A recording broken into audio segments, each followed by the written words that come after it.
Hello दोस्तों, मेरा नाम है डेंजर स्टोरी और मैं लाया हूँ आपके लिए हमेशा की तरह बेहद डरावनी कहानी जिसे सुनते ही बाबू आपके रोंगटे खड़े हो जाएंगे।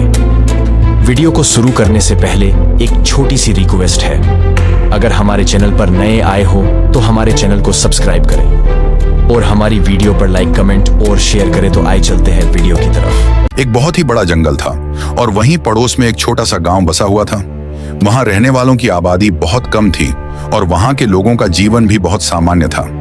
गांव के लोग जंगल की वनस्पति और जानवरों पर आधारित थे और इसी के चलते वह रोजाना जंगल के अंदर जाया करते थे।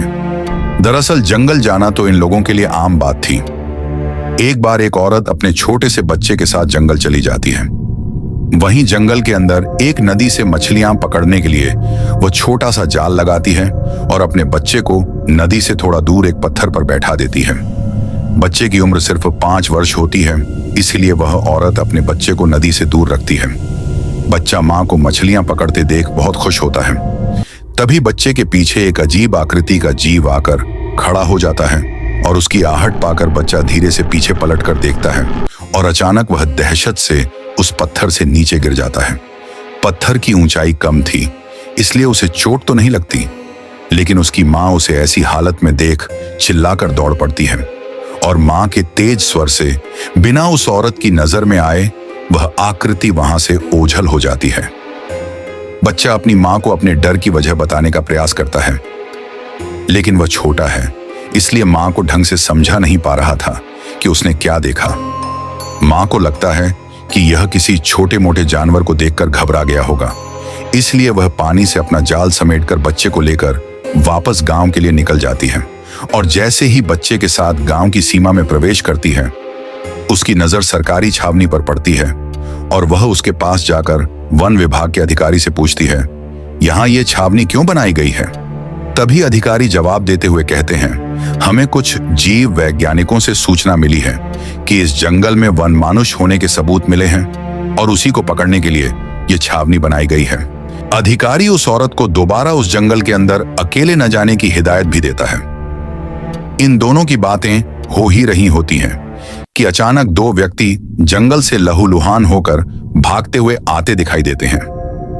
लेकिन ताज्जुब की बात तो यह है कि उन दोनों में से एक व्यक्ति का एक हाथ कटा हुआ दिखाई देता है। यह मंजर देखने में खौफनाक दिखाई दे रहा था। तभी अधिकारी उन्हें देखते ही अपनी बंदूक निकाल लेता है और उन्हें वहीं रुकने को कहता है और वह पूछता है, बताओ क्या हुआ? लेकिन उसमें एक आदमी बेहोश हो जाता है और दूसरा इस हालत में नहीं होता कि वह कुछ बता सके। वन विभाग के अधिकारी उन दोनों को अपनी गाड़ी में हॉस्पिटल ले जाते हैं और इस घटना का पता चलते ही सारे गांव में सन्नाटा छा जाता है। लोग इतनी दहशत में आ जाते हैं कि वह अपने घरों से निकलना ही बंद कर देते हैं। उन्हें एक अनदेखे खतरे ने घरों में रहने पर मजबूर कर दिया था और वहां दूसरी तरफ वन विभाग के अधिकारियों के कान खड़े हो जाते हैं और वह कुछ सुरक्षा कर्मियों के साथ जंगल की जांच करने का आदेश दे देते हैं और आदेश मिलते ही 10 लोगों की एक टुकड़ी तैयार की जाती है, जिसे बेहतर हथियारों के साथ जंगल भेजा जाता है और उनकी वर्तमान स्थिति का पता लगाने के लिए उनके जूतों में GPS ट्रैकर भी लगाया जाता है और सभी कमांडो को हेलीकॉप्टर की मदद से जंगल के बीचों बीच उतारा जाता है। सुरक्षा कर्मी जंगल में उतरते ही चारों दिशाओं में फैल जाते हैं और जंगल का चप्पा चप्पा छानने लगते हैं। तभी कुछ घंटे गुजरते ही जंगल से गोलियों की आवाज सुनाई देने लगती है। यहाँ सभी गांव वाले सोचने लगते हैं कि आज वह वनमानुष नहीं बचेगा जिसने इतने लोगों की हत्या की है और कुछ देर में जंगल से गोलियां की आवाज आना बंद हो जाती है। सभी को लगता है कि सुरक्षा कर्मियों ने अपने काम को अंजाम दे दिया, लेकिन वन विभाग के अधिकारी जंगल में गए सुरक्षा कर्मियों से संपर्क नहीं बना पा रहे थे। उन्हें उनकी GPS लोकेशन तो मिल रही थी, लेकिन वायरलेस में उनकी कोई भी हलचल सुनाई नहीं दे रही थी। तभी अधिकारी ने ड्रोन कैमरा की मदद से जंगल का जायजा लेते हैं और उन्हें कुछ सुरक्षा कर्मियों की लाशें दिखाई देती हैं और जैसे ही ड्रोन को उनके पास ले जाया जाता है तो पता चलता है कि उन सभी के शरीर से कई अंग गायब हैं। वन विभाग के अधिकारियों का सुरक्षा कर्मियों की ऐसी हालत देख मनोबल टूट जाता है और वह अपनी हार मान लेते हैं। उन्हें समझ में आ जाता है कि इस संकट को रोकना उनके लिए संभव नहीं है, और यह बात वह अनुसंधान केंद्र के वैज्ञानिकों तक पहुंचा देते हैं।